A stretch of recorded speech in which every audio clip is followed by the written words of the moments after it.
Pakistan, Beyond the Crisis State. The book effectively provides short and long-term reforms required, which include improving public institutions of the state, ensuring checks and balances, and generating competent civil servants. However, it is also stated that the imposition of these reforms requires a vision and mechanism for implementation. Moving forward, this book also highlighted the requirement for syncing the politics of the country with its social, economic, and technological shifts. These shifts are responsible for generating a connected Pakistani society and transforming the national landscape.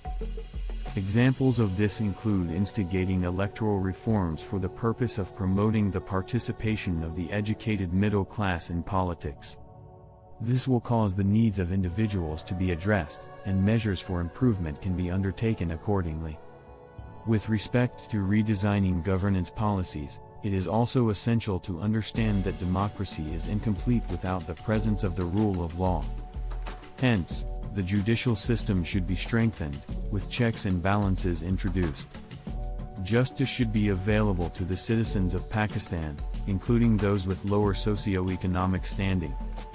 Another critical element for political stability is good civil-military relations.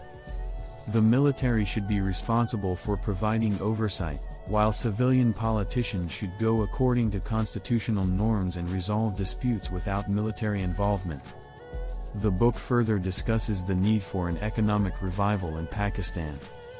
Both short and long-term reforms should be undertaken to ensure macroeconomic stability in Pakistan. Macroeconomic stability is dependent on financial balances that are a result of the effective mobilization of resources. In this regard, the revenue of Pakistan should be expanded by taxing the elites and adding exempted sectors like agriculture into the taxation regime. As a result, the revenue generation of Pakistan will increase and resources shall be mobilized. Hence, the state should play a key role in introducing an environment for economic growth, as it will also lead to job creation and address unemployment in Pakistan. An environment for economic growth can be generated by addressing the infrastructural deficits, developing a framework for the regulation of economic activities, and crowding out public investments. Economic revival can also be introduced through the agricultural sector. For this purpose, investments in rural infrastructure should be undertaken, effective incentives should be introduced, along with land reclamation, development of technology, and employment of international market rules. Such actions can aid the country in being promoted to a food reservoir for the region, which will impact its economic standing positively. The promotion of industrial growth plus expansion is dependent on supporting local enterprises and encouraging manufacturing sectors to see competitive advantages in the markets. The book further analyzes the critical need for human development in Pakistan. The state should set targets for providing universal primary education.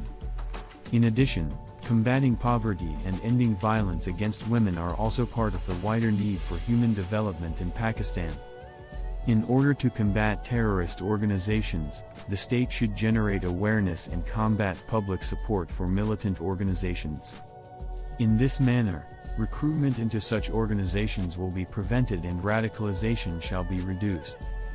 With respect to meeting national objectives and strategic goals, Pakistan needs to reinstate its foreign policy and improve on diplomatic fronts. The main objective of the state is to ensure peace in Afghanistan by ending terrorism within the region. Concerning India, deterrence should be maintained while also potentially exploring grounds for trade and economic relations. Strategic and economic relations should be maintained with China and a stable relationship of mutual interest with the U.S.